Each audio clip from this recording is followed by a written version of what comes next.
ಪ್ರೀತಿಯ 10ನೇ ತರಗತಿ ವಿದ್ಯಾರ್ಥಿಗಳೇ, ಈ ನಿಮ್ಮ ದೈಹಿಕ ಶಿಕ್ಷಕನ ಗಿರೀಶನ ನಮಸ್ಕಾರಗಳು. ಮಕ್ಕಳೇ, ಇವತ್ತು ನಾವು ಬ್ಯಾಡ್ಮಿಂಟನ್ ಬಗ್ಗೆ ಹೇಳ್ತೀನಿ.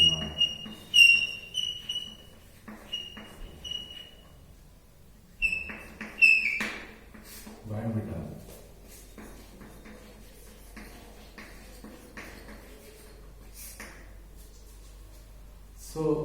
ಕಳೆದ 2 ವರ್ಷ 8ನೇ ತರಗತಿಯಲ್ಲಿ ಇದ್ದಂತ ಸಂದರ್ಭದಲ್ಲಿ ಬ್ಯಾಡ್ಮಿಂಟನ್ ಅಂತಲ್ಲ ನಿಮಗೆ ಗೊತ್ತೇ ಇರಲಿಲ್ಲ. ಅಂತಹ ಒಂದು ಶಟಲ್ ಬ್ಯಾಡ್ಮಿಂಟನ್ ಅಂತಕ್ಕಂಥದ್ದು ಪೂನಾ ಅಂತಕ್ಕಂಥ ಒಂದು ಹೆಸರಿಂದ ನೀವು ಮೊದಲನೇದಾಗಿ ಕರೆದ್ರೆ ತಿಳ್ಕೊಂಡಿದ್ದೀವಿ, ಹೌದಲ್ಲ? ಪೂನಾ ಇದು ಎಲ್ಲಿ ಪ್ರಾರಂಭವಾಯಿತು? ಇಂಗ್ಲೆಂಡ್ ಅಂತಕ್ಕಂಥ ದೇಶದಲ್ಲಿ ಡ್ಯೂಕ್ ನ ಮನೆಯಾದಂತ ಒಂದು ಬ್ಯಾಡ್ಮಿಂಟನ್ ಹೌಸ್, ಡ್ಯೂಕ್ ನ ಬ್ಯಾಡ್ಮಿಂಟನ್ ಹೌಸ್ ಅಲ್ಲಿ ಪ್ರಾರಂಭವಾಯಿತು.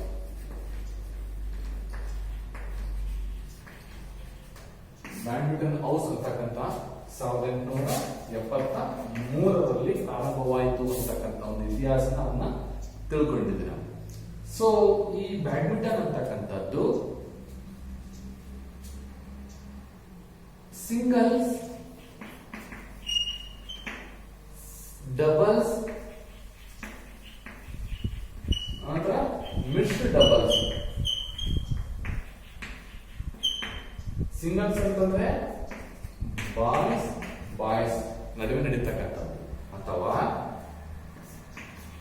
ಗರ್ಲ್ಸ್ ಗರ್ಲ್ಸ್ ಮೇಲೆ ನಡೀತಕ್ಕಂಥದ್ದನ್ನ ನಾವು ಸಿಂಗಲ್ಸ್ ಅಂತ. ಡಬಲ್ಸ್ ಅಂದ್ರೆ ಏನು?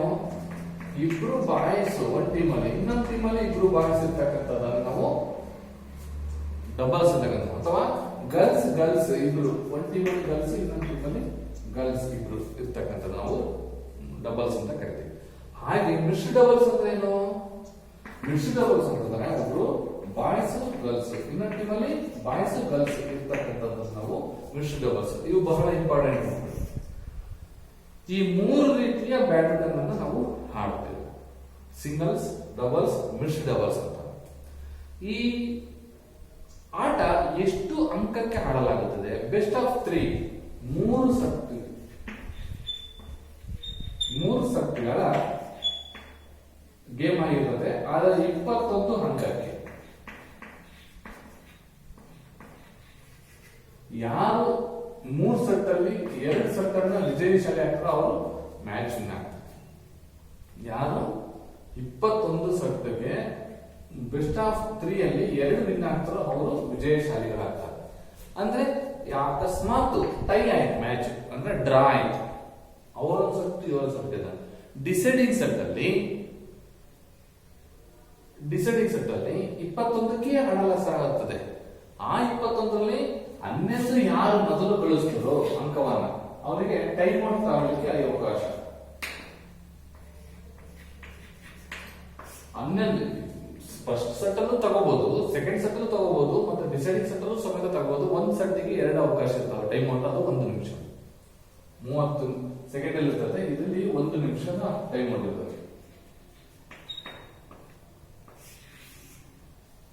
ಈ ಎಲ್ಲ ಯಾಕೆ ಹೇಳ್ತಿದ್ರು ಅಂತಂದ್ರೆ ನೀವೆಲ್ಲರೂ ಆಲ್ರೆಡಿ ಎಲ್ಲ ತಿಳ್ಕೊಂಡಿದ್ದೀರ. ಇಲ್ಲಿ 8ನೇ ತರಗತಿಯಲ್ಲಿ ಈ ಆಟವನ್ನ ಪೂನಾ ಕಂಪ್ಯೂಟರ್ ಕರಿತಾ ಇದ್ರು. ಇಂಗ್ಲೆಂಡ್ನವರು ಈ ಒಂದು ದೇಶಕ್ಕೆ ಬ್ಯಾಡ್ಮಿಂಟನ್ ಅಂತಕ್ಕಂಥ ಪರಿಚಯಿಸಿದ್ರು 1873ರಲ್ಲಿ. ಇದರಲ್ಲಿ ಸಿಂಗಲ್ಸ್, ಡಬಲ್ಸ್, ಮಿಕ್ಸ್ಡ್ ಡಬಲ್ಸ್ ಅಂತಕ್ಕಂಥದ್ದು 3 ರೀತಿಯ ಆಟ ಇದೆ.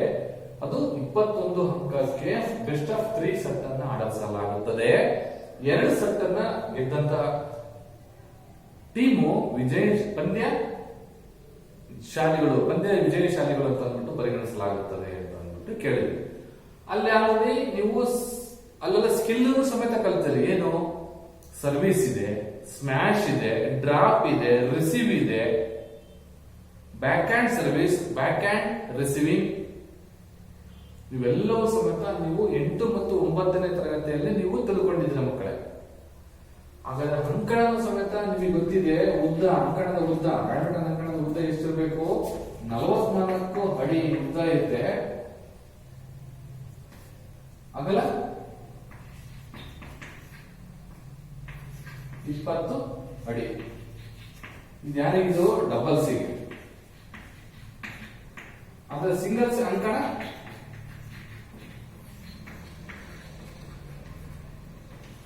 ಉದ್ದ ಸೇಮ್ ಇರ್ತದೆ ಮಕ್ಕಳೇ, 44 ಅಡಿನೇ ಇರ್ತದೆ. ಆದ್ರೆ ಅಗಲ ಬಂದ್ಬಿಟ್ಟು ಬರೀ 17 ಅಡಿ ಮಾತ್ರ ಇರುತ್ತೆ. ನೋಡಿದ್ರಲ್ಲಿ ಬಾಕ್ಸ್ ಸಿಂಗಲ್ಸ್ ಬಾಕ್ಸ್ ಯಾವುದು, ಸಿಂಗಲ್ಸ್ ಸರ್ವಿಸ್ ಅದು, ಮತ್ತೆ ಹಿಂದ್ಗಡೆ ಬ್ಯಾಕ್ ಅಲ್ಲಿ ಇರ್ತಕ್ಕಂಥದ್ದು, ಇವೆಲ್ಲ ಸಮೇತ ನೀವು ಕಳೆದ ಒಂದು ಜಸ್ಟ್ ನಿಮಗೆ ಹಾಗೆ ತಿಳಿಸ್ಬೇಕಪ್ಪ ಅಂತಂದ್ರೆ ಇದೊಂದು ಶಟಲ್ ಬ್ಯಾಡ್ಮಿಂಟನ್ ಕೋರ್ಟ್ ಅಂತ ತಿಳ್ಕೊಳ್ಳಿ, ಇಮೇಜ್ ಮಾಡ್ಕೊಳ್ಳಿ ಅಷ್ಟೇ.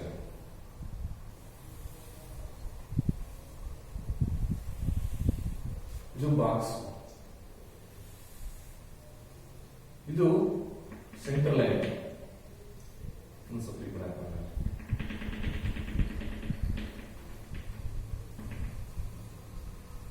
ಇದು ಸರ್ವಿಸ್ ಲೈನ್, ಇದು ಸರ್ವಿಸ್ ಲೈನ್, ಇದು ಲೆಫ್ಟ್ ಮತ್ತು right court, left and write court.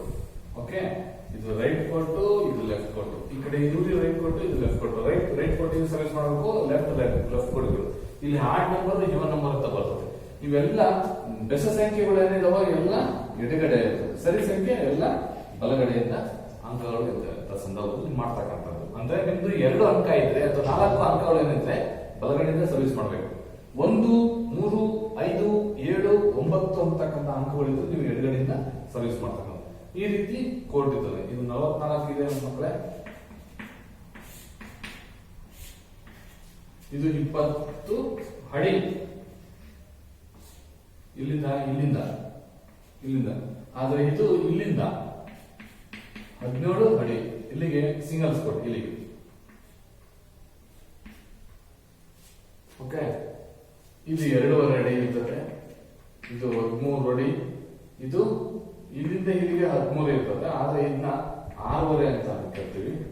ಇದು 6.5, ಇದು 13, 2.5, ಇದು 1.5.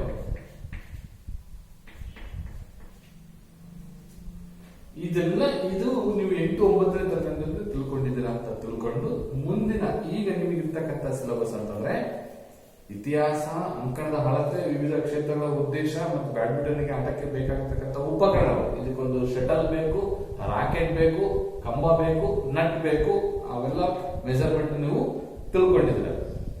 ಹೌದಲ್ಲ? ರಾಕೆಟ್ ಅಂತಕ್ಕಂಥದ್ದು 69 ಸೆಂಟಿಮೀಟರ್ ಉದ್ದ ಇರ್ತದೆ, 83ರಿಂದ 100 ಗ್ರಾಮ್ ಒಳಗಿರ್ಬೇಕು, ಅಷ್ಟು ತೂಕ ಇರಬೇಕು. ಪುಕ್ಕ ಅಂದ್ರೆ ಶಟಲ್ ಅಂತಕ್ಕಂಥದ್ದು 16 ಗರಿಗಳನ್ನು ಹೊಂದಿರತಕ್ಕಂಥದ್ದು. ಇದು 4.74 ಇಂದ 5.5 ಗ್ರಾಮ್ ಇರಬೇಕು. ಮತ್ತೆ ನಟ್ ಅಂತಕ್ಕಂಥದ್ದು 6.1 ಮೀಟರ್ ಉದ್ದ ಇರ್ತದೆ. ಮತ್ತೆ 5.1 ಇದು ಇರ್ತದೆ, ನೆಟ್ ಎತ್ತರ ಕಂಬ ಇರ್ತವೆ ಅಂತ ತಿಳ್ಕೊಂಡಿದ್ರು. ಆದರೆ ಇಲ್ಲಿ ಈ ವರ್ಷ ಕ್ರೀಡೆಯಲ್ಲಿ ಸಾಧನೆಗೈದಂತಹ ನಮ್ಮ ರಾಜ್ಯ, ರಾಷ್ಟ್ರ, ಅಂತಾರಾಷ್ಟ್ರೀಯ ಮಟ್ಟದ ಆಟಗಾರರನ್ನ ನಾವು ತಿಳಿಯಬೇಕಾಗುತ್ತೆ. ಕರ್ನಾಟಕ ರಾಜ್ಯದ ಕೆಲವು ಬ್ಯಾಡ್ಮಿಂಟನ್ ಪಟುಗಳನ್ನ ರಾಷ್ಟ್ರ ಮಟ್ಟದಲ್ಲೂ ಅಂತಾರಾಷ್ಟ್ರೀಯ ಮಟ್ಟದಲ್ಲೂ ಸಾಧನೆಗೈದಂತೆ ಗುರುತಿಸಿದ್ದಾರೆ. ಅಂತವರ ಒಂದು ಪರಿಚಯ ನಾವು ಮಾಡೋದಾದ್ರೆ ಮೊದಲನೇದಾಗಿ ಪ್ರಕಾಶ್ ಪಡುಕೋಣೆ.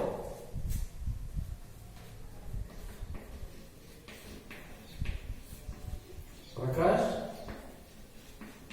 ಪಡುಕೋಣೆ. ಈ ಪ್ರಕಾಶ್ ಪಡುಕೋಣೆ ಅವರ ಬಗ್ಗೆ ನಾವು ಇವತ್ತು ಮಾತನಾಡೋದಾದ್ರೆ ಒಬ್ಬ ಶ್ರೇಷ್ಠ ಕ್ರೀಡಾಪಟು, ಅಂತಾರಾಷ್ಟ್ರೀಯ ಮಟ್ಟದಲ್ಲಿ ತನ್ನದೇ ಆದಂತಹ ಛಾಪನ್ನು ಮೂಡಿಸಿದಂತಹ ಒಬ್ಬ ಕ್ರೀಡಾಪಟು ಪ್ರಕಾಶ್ ಪಡುಕೋಣೆ. ಇವರು ಜೂನ್ 10,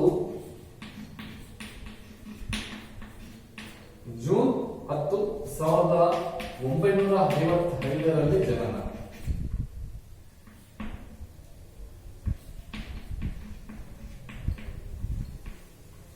ಜೂನ್ 10, 1955ರಲ್ಲಿ ಬೆಂಗಳೂರಿನಲ್ಲಿ ಇರ್ತಕ್ಕಂಥ ಅವರ ಒಂದು ಮನೆಯಲ್ಲಿ ಇವರು ಜನಿಸಿದರು. 1945 ಜೂನ್ 10ರಂದು.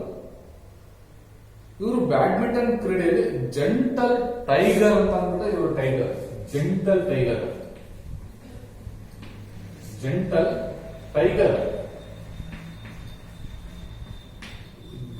ಟೈಗರ್ಸ್ ಅಂತ ಅಂದ್ಬಿಟ್ಟು ಇವ್ರನ್ನ ಕರೀತಾರೆ.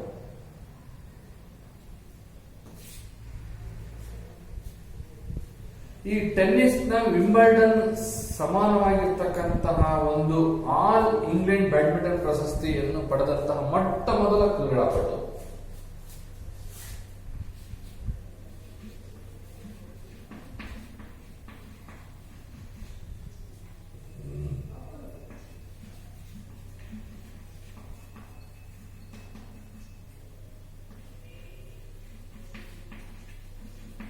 ಹಿಂಗೆ ಟೆನ್ನಿಸ್ ಅಲ್ಲಿ ವಿಂಬಲ್ಡನ್ ಪ್ರಶಸ್ತಿ ಅಂತಕ್ಕಂಥದ್ದು ಇದೆ, ಹಾಗೆ ಬ್ಯಾಡ್ಮಿಂಟನ್ ಸಮೇತ ಆಲ್ ಇಂಗ್ಲೆಂಡ್ ಬ್ಯಾಡ್ಮಿಂಟನ್ ಪ್ರಶಸ್ತಿ ಅಂತ ಇದೆ. ಆ ಒಂದು ಪ್ರಶಸ್ತಿಯನ್ನು ಪಡೆದಂತಹ ಮೊಟ್ಟ ಮೊದಲ ಬ್ಯಾಡ್ಮಿಂಟನ್ ಕ್ರೀಡಾಪಟು ಪ್ರಕಾಶ್ ಪಡುಕೋಣೆ. ಸೊ ಇವರು ಒಂದು ತನ್ನದೇ ಆದಂತಹ ಒಂದು ಕ್ರೀಡೆಯಲ್ಲಿ ಛಾಪನ್ನು ಮೂಡಿಸಿ ಇತಿಹಾಸವನ್ನು ಸೃಷ್ಟಿಸಿದ್ದಾರೆ. ಈ ಪ್ರಕಾಶ್ ಪಡುಕೋಣೆ ಇವರು ಪ್ರಥಮ ಭಾರತೀಯರಾಗಿದ್ದಂತಹ ಇಂಗ್ಲೆಂಡ್ ಬ್ಯಾಡ್ಮಿಂಟನ್ ಪ್ರಶಸ್ತಿಯನ್ನು ಪಡೆದಂತಹ ಪ್ರಥಮ ಕ್ರೀಡಾಪಟು. ಹಾಗೆಯೇ ಮೈಸೂರು ಬ್ಯಾಡ್ಮಿಂಟನ್ ಸಂಘದ ಕಾರ್ಯದರ್ಶಿಯಾಗಿದ್ದಂತಹ ಇವರ ತಂದೆ ಶ್ರೀ ರಮೇಶ್ ಪಡುಕೋಣೆ ಪ್ರಕಾಶ್ ಪಡುಕೋಣೆ ಅವರನ್ನು ಕ್ರೀಡೆಗೆ ಎಳೆಯುವ ವಯಸ್ಸಿನಲ್ಲಿಯೇ ಇವರನ್ನ ಪರಿಚಯಿಸಿದರು. ಇವರ ತಂದೆ ಹೆಸರು ರಮೇಶ್ ಪಡುಕೋಣೆ.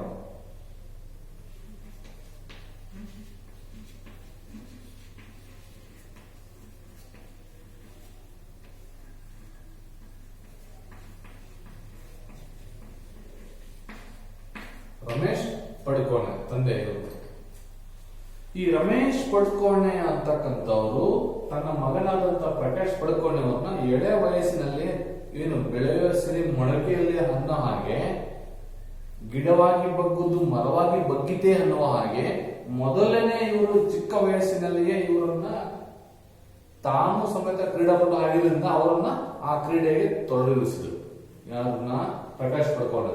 ಸೊ ಆ ಒಂದು ಸಾಧನೆ ಆಯ್ತನೋ ಇವತ್ತು ಬ್ಯಾಡ್ಮಿಂಟನ್ ಪ್ರಶಸ್ತಿ ಪಡೆಯಲಿಕ್ಕೆ ಮತ್ತೆ ಇತಿಹಾಸವನ್ನು ಸೃಷ್ಟಿ ಮಾಡಲಿಕ್ಕೆ. ಇವರು ನೋಡಿ, ಇವರ ತಂದೆ ಅವಾಗಲೇ ಎಳೆ ವಯಸ್ಸಿನಲ್ಲಿನೇ ಆಟಕ್ಕೆ ಇವರನ್ನ ನೇಮಿಸಲಾಗುತ್ತೆ. ಹೀಗೆ ರಾಷ್ಟ್ರೀಯ ಸೀನಿಯರ್ ಬ್ಯಾಡ್ಮಿಂಟನ್ ಪ್ರಶಸ್ತಿಯೊಂದಿಗೆ ಇವರನ್ನು ಅಂತಾರಾಷ್ಟ್ರೀಯ ಬ್ಯಾಡ್ಮಿಂಟನ್ ಕ್ರೀಡೆಗಾಗಿ ರಾಷ್ಟ್ರೀಯ ಕ್ರೀಡಾ ತಂಡದಲ್ಲಿ ಸೇರ್ಪಡೆಯನ್ನು ಮಾಡಿಸಲಾಯಿತು. ರಾಷ್ಟ್ರೀಯ ಸೀನಿಯರ್ ಬ್ಯಾಡ್ಮಿಂಟನ್ ಚಾಂಪಿಯನ್ಶಿಪ್ ಏನು ಪಡ್ಕೊಂಡ್ರಲ್ಲ, ಪ್ರಶಸ್ತಿ ಪಡ್ಕೊಂಡ್ರಲ್ಲ, ಸೊ ಅಂತಾರಾಷ್ಟ್ರೀಯ ಬ್ಯಾಡ್ಮಿಂಟನ್ ಕ್ರೀಡೆಗಾಗಿ ರಾಷ್ಟ್ರೀಯ ಕ್ರೀಡಾ ತಂಡದ ಸೇರ್ಪಡೆಯನ್ನು ಮಾಡ್ತಾರೆ. ಇವರು ತೆಹರಾನ್ ಏಷ್ಯನ್ ಕ್ರೀಡೆಗಳಲ್ಲಿ ಕಂಚಿನ ಪದಕವನ್ನು ಪಡೆದರು. ತೆಹರಾನ್ನಲ್ಲಿ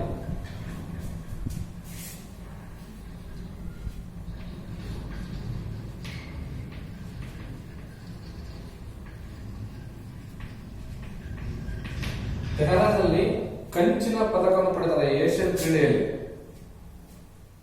ತೆಹರಾನ್ ನಡೆದಂತಹ ಕಂಚಿನ ಪದಕ ಏಷ್ಯನ್ ಕ್ರೀಡೆ ಇದು.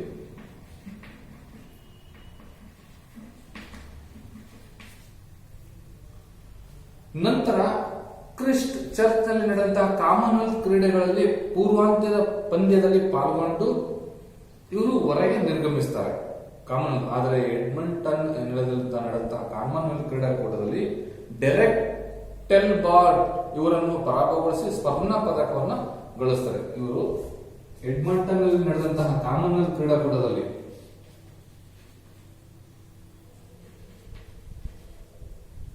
ಕಾಮನ್ವೆಲ್ತ್ ಎಲ್ಲಿ ನಡೀತು? ಎಡ್ಮಂಟನ್.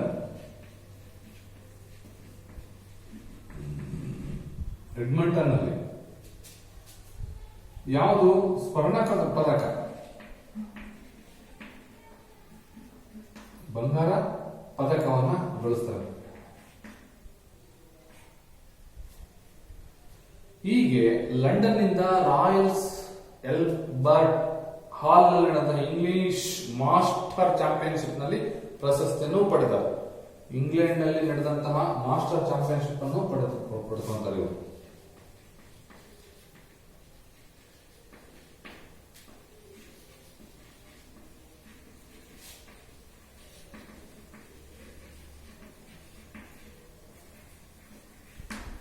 ಮಾಸ್ಟರ್ ಚಾಂಪಿಯನ್ಶಿಪ್ ಅಂತಕ್ಕಂಥ ಒಂದು ಪ್ರಶಸ್ತಿಯನ್ನು ಇವರು ಭಾಜನರಾಗ್ತಾರೆ. ನಂತರ ಮುಂದುವರೆದು ಡ್ಯಾನಿಶ್ ಮುಕ್ತ ಮತ್ತು ಸ್ವೀಡಿಶ್ ಮುಕ್ತ ಚಾಂಪಿಯನ್ಶಿಪ್ ಗಳನ್ನು ಸಮೇತ ಗೆದ್ದುಕೊಳ್ತಾರೆ. ಡ್ಯಾನಿಶ್ ಮುಕ್ತ ಅಲ್ಲಿ ನಡೀತಾ ಡಚ್ ಅಲ್ಲಿ ನಡೀತಕ್ಕಂಥದ್ದು ಡಚ್ ಕಂಟ್ರಿಯಲ್ಲಿ ಡ್ಯಾನಿಶ್ ಮುಕ್ತ ಮತ್ತು ಸ್ವೀಡನ್ ಅಲ್ಲಿ ನಡೀತಕ್ಕಂಥ ಸ್ವೀಡಿಶ್ ಮುಕ್ತ ಪಂದ್ಯಾವಳಿ ಅಂತಂದ್ರೆ ಓಪನ್ ಟೂರ್ನಮೆಂಟ್ಗಳು. ಈ ಒಂದು ಟೂರ್ನಮೆಂಟ್ ಸಮೇತ ಚಾಂಪಿಯನ್ ಬರ್ತಾರೆ. ನಂತರ ಅಖಿಲ ಇಂಡಿಯನ್ ಚಾಂಪಿಯನ್ಶಿಪ್ ಗೆಲುವು ಇವರಿಗೆ ಜಗತ್ತಿನ ಪ್ರಥಮ ಶ್ರೇಯಾಂಕವನ್ನು ತಂದುಕೊಡಿತು. ಆಲ್ ಇಂಗ್ಲೆಂಡ್ ಬ್ಯಾಡ್ಮಿಂಟನ್ ಪ್ರಶಸ್ತಿ ಇದೆಯಲ್ಲ, ಇದು ಇಡೀ ಜಗತ್ತನ್ನೇ ಬೆರಗು ಮಾಡ್ತಾ ಇದರಿಂದ ಇವರು ಸ್ವೀಡಿಶ್ ಮುಕ್ತ ಟೂರ್ನಮೆಂಟ್ ನಲ್ಲಿ ರೋಡಿ ಹಾರ್ಟನ್ ಅವರನ್ನು ಪ್ರಾರಂಭಿಕ ಸುತ್ತಿನಲ್ಲೇ ಇವ್ರನ್ನ ಪರಾಭವಗೊಳಿಸಿ ಇದು ಇವರಿಗೆ ಅವಿಸ್ಮರಣೀಯವಾದಂತಹ ಘಟನೆ ಆಗುತ್ತೆ. ಸೊ ಹೀಗೆ ಪ್ರಕಾಶ್ ಪಡುಕೋಣೆ ಅವರಿಗೆ ಅರ್ಜುನ ಪ್ರಶಸ್ತಿ ಹಾಗೂ ಪ್ರತಿಷ್ಠಿತ ಪದ್ಮಶ್ರೀ ಪ್ರಶಸ್ತಿ ನೀಡಿ ಭಾರತ ಸರ್ಕಾರ ಗೌರವಿಸಿದೆ.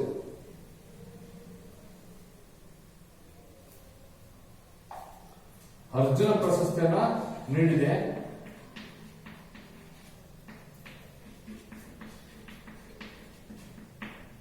ಹಾಗೆ ಮತ್ತೆ ಪದ್ಮಶ್ರೀ ಪ್ರಶಸ್ತಿಯನ್ನು ಪಡ್ಕೊಂಡರು.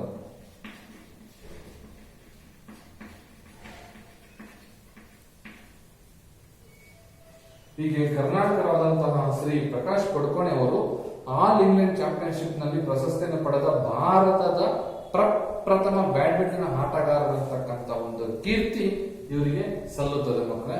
ಸೊ ಇಷ್ಟು ಬ್ಯಾಡ್ಮಿಂಟನ್ ನಲ್ಲಿ ಇತಿಹಾಸದ ಛಾಪನ್ನು ಮೂಡಿಸಿದಂತ ಪ್ರಕಾಶ್ ಪಡುಕೋಣೆ ಅವರ ಒಂದು ಇತಿಹಾಸ ಮತ್ತು ಸಾಧನೆ ಅರ್ಥ ಆಯ್ತಂತ ತಿಳ್ಕೊಂಡಿದ್ದೀನಿ ಮಕ್ಕಳೇ.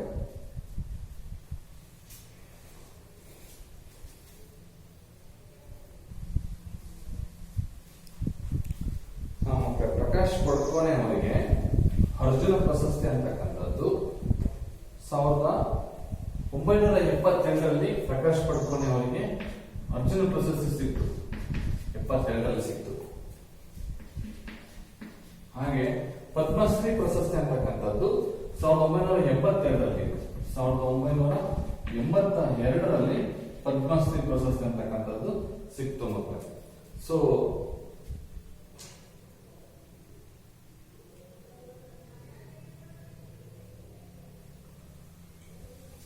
ಈ ಡ್ಯಾನಿಶ್ ಇಂಗ್ಲೆಂಡ್ ಅಲ್ಲಿ ಮಾಸ್ಟರ್ ಚಾಂಪಿಯನ್ಶಿಪ್ ಅಂತಕ್ಕಂಥದ್ದು 1979ರಲ್ಲಿ ಸಿಕ್ತು. ಮತ್ತೆ ಡ್ಯಾನಿಶ್ ಓಪನ್ ಚಾಂಪಿಯನ್ಶಿಪ್ ಅಂತಕ್ಕಂಥದ್ದು 1980ರಲ್ಲಿ ಇವರು ಮುಕ್ತ ಮತ್ತು ಸ್ವೀಡಿಶ್ ಅಂತಕ್ಕಂಥ ಒಂದು ಡ್ಯಾನಿಶ್ ಚಾಂಪಿಯನ್ಶಿಪ್ ಅಂತಕ್ಕಂಥದ್ದು ಪಡ್ಕೊಂಡ್ರು. ಹಾಗೆ ಕಾಮನ್ವೆಲ್ತ್ ಎಡ್ಮಂಟನ್ ಅಂತಕ್ಕಂಥ ಸ್ವರ್ಣ ಪದಕ ಪಡೆದಂತದ್ದು ಟೆಹರಾನ್ ನಲ್ಲಿ ಎಷ್ಟಾಗಪ್ಪ ಅಂತಂದ್ರೆ 1974ರಲ್ಲಿ.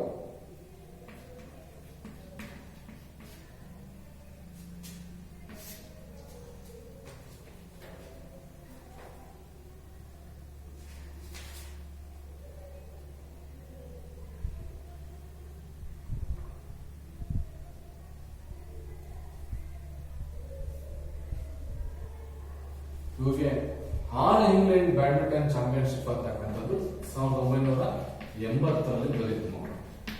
ಈ ಇಸ್ವಿ ಯಾಕೆ ನಿಮ್ಗೆ ನೆನಪಿದೆ, ಅಲ್ಲಿ ನಿಮ್ಮ ಟೆಕ್ಸ್ಟ್ ಬುಕ್ ಅಲ್ಲಿ ಕೊಟ್ಟಿಲ್ಲ. ಸೊ ಅದರಿಂದ ನೀವೇನ್ ಮಾಡಬೇಕು, ವಿಷಯನ ತಿಳ್ಕೋಬೇಕು ಮಕ್ಕಳೇ. ಆಲ್ ಇಂಗ್ಲೆಂಡ್ ಬ್ಯಾಡ್ಮಿಂಟನ್ ಚಾಂಪಿಯನ್ಶಿಪ್ ಅನ್ನು ಪಡೆದಂತಹ ಭಾರತದ ಬ್ಯಾಡ್ಮಿಂಟನ್ ಕ್ರೀಡಾಪಟುಗಳು ಪ್ರಪ್ರಥಮರು. ಎಷ್ಟರಲ್ಲಿ ಪಡೆದರು? 1980ರಲ್ಲಿ. ಹಾಗೆ ಟೆಹರಾನ್ ನಲ್ಲಿ ನಡೆದಂತಹ ಒಂದು ಕಂಚಿನ ಪದಕವನ್ನು ಪಡೆದಿದ್ದಂತಹ ಏಷ್ಯನ್ ಕ್ರೀಡೆಯಲ್ಲಿ 1974ರಲ್ಲಿ. ಹಾಗೆ ಇಂಗ್ಲೆಂಡ್ ಮಾಸ್ಟರ್ ಚಾಂಪಿಯನ್ಶಿಪ್ ಪಡೆದುಕೊಂಡಿದ್ದು 1979ರಲ್ಲಿ. ಹಾಗೆ ಡ್ಯಾನಿಶ್ ಮುಕ್ತ ಮತ್ತು ಸ್ವೀಡಿಶ್ ಮುಕ್ತ ಕ್ರೀಡಾ ಪ್ರಶಸ್ತಿ ಗೆದ್ದಿದ್ದು 1980ರಲ್ಲಿ. ಹಾಗೆ ಈ ಒಂದು ಸಾಧನೆ ಮಾಡಿರ್ತಕ್ಕಂಥ ಪ್ರಕಾಶ್ ಪಡುಕೋಣೆ ಅವರಿಗೆ ನಮ್ಮ ಭಾರತ ಘನ ಸರ್ಕಾರ ಅರ್ಜುನ್ ಪ್ರಶಸ್ತಿಯನ್ನ ಪಡ್ಕೊಂಡ್ರು, ಅಂದ್ರೆ ಒಂದು ಸನ್ಮಾನಿಸಲಾಯಿತು. ಎಷ್ಟಾಗಪ್ಪ ಅಂದ್ರೆ 1972ರಲ್ಲಿ. ಹಾಗೆ ಪದ್ಮಶ್ರೀ ಪ್ರಶಸ್ತಿಯನ್ನು 1982ರಲ್ಲಿ ಅವರಿಗೆ ದೊರೆಯುತ್ತಾರೆ. ಇಷ್ಟು ಅವರ ಒಂದು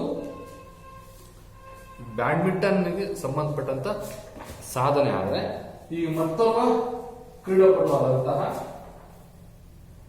ಅನೂಪ್ ಶ್ರೀಧರ್, ಬೆಂಗಳೂರಿನವರು, ಇವರು ಸಮೇತ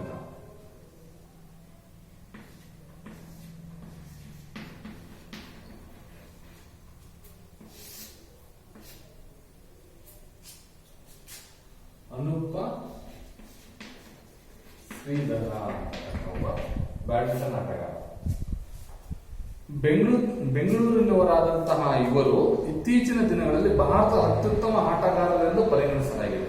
ಇವರು ಸಮೇತ ಬೆಂಗಳೂರಿನವರಾದಂತಹ ಇವರು ಭಾರತದ ಅತ್ಯುತ್ತಮ ಆಟಗಾರರೆಂದು ಪರಿಗಣಿಸಲಾಗಿದೆ. ಇವರು ರಾಷ್ಟ್ರೀಯ ಬ್ಯಾಡ್ಮಿಂಟನ್ ಚಾಂಪಿಯನ್ಶಿಪ್ ಅನ್ನು ಇವರು ಸತತವಾಗಿ 3 ಸಲ ಗೆದ್ದುಕೊಂಡಿದ್ದಾರೆ. ರಾಷ್ಟ್ರೀಯ badminton championship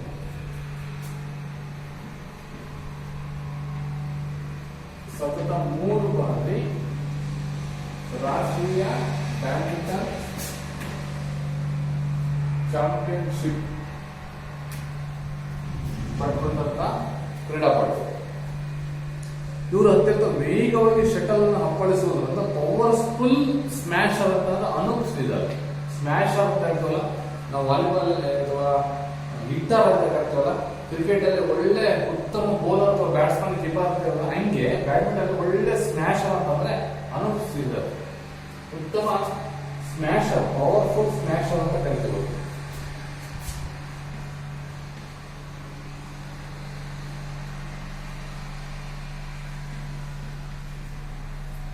powerful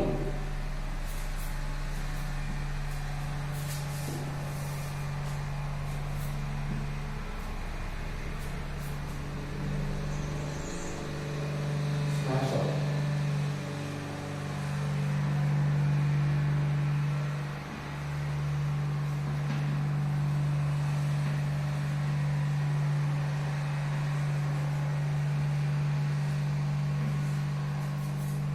powerful smasher ಅಂತ ಹೇಳ್ಬಿಟ್ಟು ಕರೀತೀವಿ. ಇವರು 2002ರಲ್ಲಿ ಅಂತಾರಾಷ್ಟ್ರೀಯ ಮಟ್ಟದಲ್ಲಿ ಅರ್ಹತೆಯನ್ನು ಪಡೆದು ಭಾಗವಹಿಸಲು ಪ್ರಾರಂಭಿಸಿದರು. 2002ರಲ್ಲಿ ನೋಡಿ, ಇತ್ತೀಚೆಗೆ ಇವರು ಅರ್ಹತೆಯನ್ನು ಪಡೆದುಕೊಂಡು ಭಾಗವಹಿಸಿದರು. 30ನೇ ಹಂಗೇರಿಯನ್ ಅಂತಾರಾಷ್ಟ್ರೀಯ ಕೂಟದಲ್ಲಿ ವಿಜಯವನ್ನು ಸಾಧಿಸಿದರು. 30ನೇ ಹಂಗೇರಿಯನ್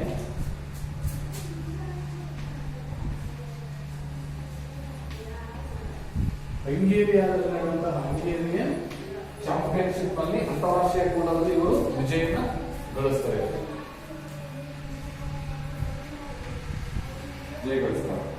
ಇವರು ಮೆಲ್ಬೋರ್ನ್ ಕಾಮನ್ವೆಲ್ತ್ ಕ್ರೀಡಾಕೂಟದಲ್ಲಿ ಕಂಚಿನ ಪದಕವನ್ನು ಪಡೆದುಕೊಳ್ತಾರೆ. ಮೆಲ್ಬೋರ್ನ್, ದಕ್ಷಿಣ ಆಫ್ರಿಕಾದ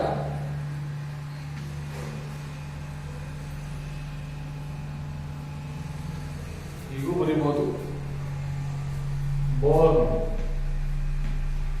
ಮೆಲ್ಬೋರ್ನ್ ನಲ್ಲಿ ನಡೆದಂತಹ ಒಂದು ಕಾಮನ್ವೆಲ್ತ್ ಕ್ರೀಡಾಕೂಟ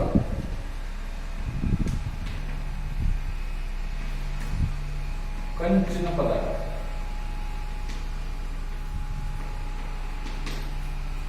ಪದಕವನ್ನು ಗಳಿಸಿ ಇವರು ಅಂತಾರಾಷ್ಟ್ರೀಯ ಅಗ್ರಶ್ರೇಯಾಂಕಿತರಾದ ಇಂಡೋನೇಷ್ಯಾ ತೌಫಿಕ್ ಹಿದಾಯತ್ ಅಂತಕ್ಕಂಥವರನ್ನ ಸೋಲಿಸ್ತಾರೆ. ಇವರಿಗೆ ಕರ್ನಾಟಕ ರಾಜ್ಯವು ಏಕಲವ್ಯ ಪ್ರಶಸ್ತಿಯನ್ನು ಗೌರವಿಸಿ ಭಾರತ ಸರ್ಕಾರ ಅರ್ಜುನ ಪ್ರಶಸ್ತಿಯನ್ನು ಗೌರವಿಸಿದೆ. ನೋಡಿ, ಕರ್ನಾಟಕ ಸರ್ಕಾರ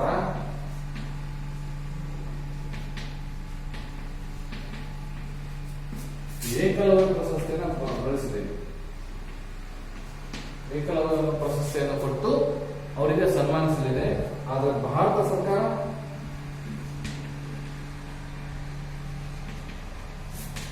ಅರ್ಜುನ ಪ್ರಶಸ್ತಿಯನ್ನು ಕೊಟ್ಟು ಸನ್ಮಾನಿಸಲಾಗಿದೆ. ಅರ್ಜುನ ಪ್ರಶಸ್ತಿ ಮಕ್ಕಳೇ, ಇದು ಅರ್ಜುನ ಪ್ರಶಸ್ತಿ ಅಂತಕ್ಕಂಥದ್ದು 5 ಲಕ್ಷ ನಗದು ಬಹುಮಾನ, ಕಂಚಿನ ಅರ್ಜುನನ ಮೂರ್ತಿ ಇರ್ತಕ್ಕಂಥದ್ದು ನೆನಪಿಟ್ಕೊಳ್ಳಿ. ಸೊ ಹೀಗೆ ಒಂದು ಪ್ರಶಸ್ತಿಯನ್ನು ಗಳಿಸಿದಂತಹ ಗೌರವಿಸಿ ಸನ್ಮಾನಿಸಲಾಗಿರ್ತಕ್ಕಂತಹ ಒಬ್ಬ ಅನೂಪ್ ಶ್ರೀಧರ್ ಅವರು. ಸೊ ಅರ್ಜುನ ಪ್ರಶಸ್ತಿ ಅಂತಕ್ಕಂಥದ್ದು ಇವರಿಗೆ 2007ರಲ್ಲಿ ಬಂತು. 2007ರಲ್ಲಿ ಏಕಲವ್ಯ ಪ್ರಶಸ್ತಿ ಅಂತಕ್ಕಂಥದ್ದು 2004ರಲ್ಲಿ.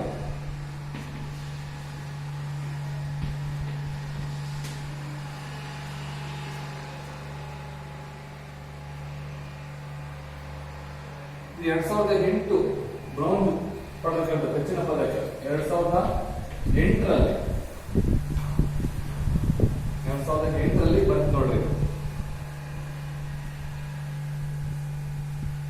ಈಗ ಇವರು 2004, 5, 6ರಲ್ಲಿ ಒಳ್ಳೆಯ ಉತ್ತಮ ಕ್ರೀಡಾಪಟುವಾಗಿ ಹೊರಹೊಮ್ಮಿದಂತಹ ಅನೂಪ್ ಶ್ರೀಧರ್ ಅವರ ಒಂದು ಸಾಧನೆ ಮಕ್ಕಳು. ಸೊ ನೆಕ್ಸ್ಟ್ ಬರ್ತಕ್ಕಂಥ ಒಬ್ಬ ಕ್ರೀಡಾಪಟು ಅಂತಂದ್ರೆ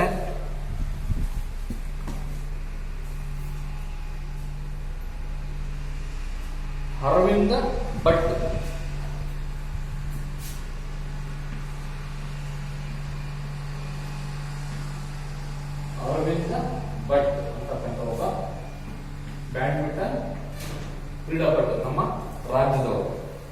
ಬೆಂಗಳೂರಿನ ಪ್ರಕಾಶ್ ಪಡುಕೋಣೆ ಅಕಾಡೆಮಿಯಲ್ಲಿ ಪಳಗಿದಂತಹ ಅರವಿಂದ್ ಅವರು ಈಗ ಜಗತ್ತಿನ 46ನೇ ಶ್ರೇಯಾಂಕಿತರು. ಬೆಂಗಳೂರಲ್ಲಿ ಏನು ಪ್ರಕಾಶ್ ಪಡುಕೋಣೆ ಅವರ ಗಡಿಯಲ್ಲಿ ಅಂದ್ರೆ ಅವರ ಒಂದು ಬೆಳಗ್ಗೆ ಸಾಯಂಕಾಲ ಅವರ ಒಂದು ಅಭ್ಯಾಸದ ತೊಡಗಿನಲ್ಲಿ ಅವರ ಒಂದು ಪ್ರಾಕ್ಟೀಸ್ ಸಮಯದಲ್ಲಿ ಬೆಳೆದಂತ ಒಬ್ಬ ವೀರಗ್ರಹಣಿ, ಅಗ್ರ ಶ್ರೇಯಾಂಕಿತ ರಾಷ್ಟ್ರೀಯ ವೀರಗ್ರಹಣಿ ಆಗಿರ್ತಾರೆ ಅರವಿಂದ್ ಭಟ್ ಅಂತಕ್ಕಂಥವ್ರು. ಇವರು ಸ್ಕಾಟಿಷ್ ಮುಕ್ತ ಬ್ಯಾಡ್ಮಿಂಟನ್ ಕ್ರೀಡೆಯಲ್ಲಿ ತೃತೀಯ ಸೀಡ್ ಜರ್ಮನಿಯ ಮಾರ್ಕ್ ಜುಲ್ಲರ್ ಅವರನ್ನು 15-8, 15-7 ಮಣಿಸಿ ಚಾಂಪಿಯನ್ಶಿಪ್ ಅನ್ನು ಪಡೆದುಕೊಂಡರು. ಪ್ರಕಾಶ್ ಪಡುಕೋಣೆ ಒಂದು ಗಡಿಯಲ್ಲಿ ಪಡೆದಂತಹ ಅರವಿಂದ್ ಅವರು ಜಗತ್ತಿನ 44ನೇ ಶ್ರೇಯಾಂಕಿತರು. ಇವರ ರ್ಯಾಂಕಿಂಗ್ 46ನೇ ಶ್ರೇಯಾಂಕವನ್ನು ಪಡೆದಿದ್ದಾರೆ. ಹಂಗೆ ಅವರು ರ್ಯಾಂಕ್ ಅಲ್ಲಿ ಇದ್ದಾರೆ, 46ನೇ ರ್ಯಾಂಕ್ ವರ್ಲ್ಡ್ ಅಲ್ಲಿ. ಜರ್ಮನಿಯಲ್ಲಿ ನಡೆದಂತಹ ಸ್ಕಾಟಿಷ್ ಮುಕ್ತ ಬ್ಯಾಡ್ಮಿಂಟನ್ ಟೂರ್ನಿಯಲ್ಲಿ ಸ್ಕಾಟಿಷ್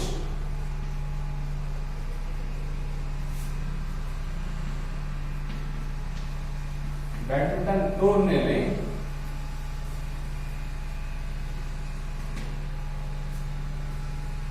ಜರ್ಮನಿಯ ಮಾರ್ಕ್ ಝೀಗ್ಲರ್ ಅವರನ್ನು 15-8 ಮತ್ತು 15-7 ಮಣಿಸಿಬಿಟ್ಟು ಇವರು ಚಾಂಪಿಯನ್ ಅನ್ನ ಪಡ್ಕೊಂಡಿದ್ದಾರೆ ಅಂತಕ್ಕಂಥ ಒಂದು ಮಾಹಿತಿ ನಿಮಗಿದು ತಿಳಿದಿರಲಿ.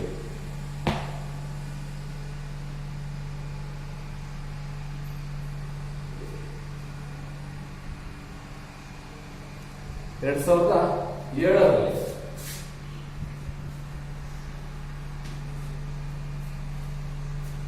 ಹಾಗೆ 48ನೇ ಶ್ರೇಯಾಂಕಿತರಾದ ಸ್ಪೇನ್ನ ಎಬಿಎನ್ ಎನ್ನುವರನ್ನ ಪರಾಭವಗೊಳಿಸಿ ವೀರಗ್ರಹಣಿಯಾದರು. 48ನೇ ಶ್ರೇಯಾಂಕಿತರಾದಂತಹ ಸ್ಪೇನ್ ದೇಶದವರು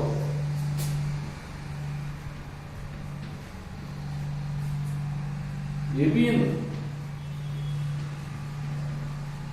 ಈ ಕ್ರೀಡಾಪಟುವನ್ನ ಸೋಲಿಸಿ ಇವರು ಸಮೇತ ವಿಜಯಶಾಲಿಯಾಗಿದ್ದಾರೆ. ಮುಂದುವರೆದು ಇವರು ಜೆಕ್ ಅಂತಾರಾಷ್ಟ್ರೀಯ ಮುಕ್ತ ಟೂರ್ನಿಯನ್ನು ಗೆದ್ದುಕೊಂಡರು. ಅರವಿಂದ್ ಭಟ್ ಅವರು ಡಮಾಸ್ಕಸ್ನ ಸಿರಿಯಸ್ ಸ್ಯಾಟಲೈಟ್ ಸರಣಿ ಮತ್ತು ಅಮ್ಮಾನ್ ನಲ್ಲಿ ನಡೆದಂತಹ ಜೋರ್ಡಾನ್ ಮುಕ್ತ ಪಂದ್ಯವನ್ನು ಗೆದ್ದುಕೊಂಡರು. ಹೀಗೆ ಟಾಟಾ ಮುಕ್ತ ಸೀನಿಯರ್ ರ್ಯಾಂಕಿಂಗ್ ಪಂದ್ಯದಲ್ಲಿ ವಿಜೇತರಾಗಿ ಹೊರಹೊಮ್ಮುತ್ತಾರೆ. ಹೋಗ್ತಾರೆ. ಟಾಟಾ ಮುಕ್ತ ಟೂರ್ನಮೆಂಟ್ ಅಲ್ಲಿ ಇವರು ಮೊಟ್ಟ ಮೊದಲ ಬಾರಿಗೆ ಇಂದೋರಲ್ಲಿ ನಡೆದಂತಹ ರಾಷ್ಟ್ರೀಯ ಬ್ಯಾಡ್ಮಿಂಟನ್ ಚಾಂಪಿಯನ್ ಪಿ ಕಶ್ಯಪ್ ಅವರನ್ನು ಪರಾಭವಗೊಳಿಸಿ ವೀರಗ್ರಹಣಿಯಾದರು.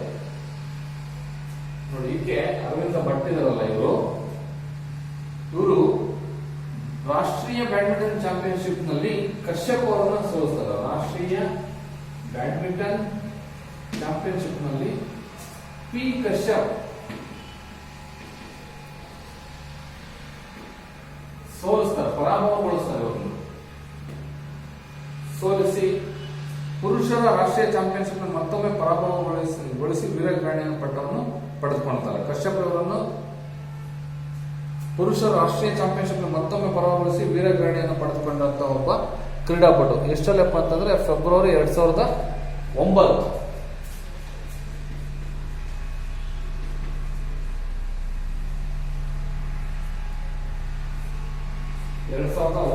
ನಡೆದಂತಹ ಒಂದು ಟೂರ್ನಮೆಂಟ್ ಆಗಿರ್ತದೆ ಇದು.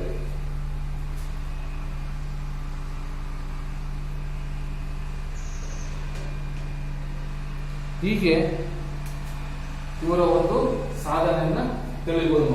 ಪಿ ಪ್ರಕಾಶ್ ಪಡುಕೋಣೆ, ಅರವಿಂದ್ ಭಟ್ ಮತ್ತು ಅನು ಶ್ರೀಧರ್ ಅವರ 3 ಜನರ ಒಂದು ಪರಿಚಯ, ರಾಜ್ಯ ಕ್ರೀಡಾಪಟುಗಳ ಪರಿಚಯ ನಿಮಗೆ ಗೊತ್ತಾಯ್ತು. ಈಗ ರಾಷ್ಟ್ರ ಮಟ್ಟದ ಕ್ರೀಡಾಪಟುಗಳ ಒಂದು ಪರಿಚಯವನ್ನ ನಾಳೆ ತಿಳ್ಕೊಳ್ಳೋಣ. ಪಿ ಗೋಪಿಚಂದ್ ಅವರ ಬಗ್ಗೆ. ಧನ್ಯವಾದಗಳು.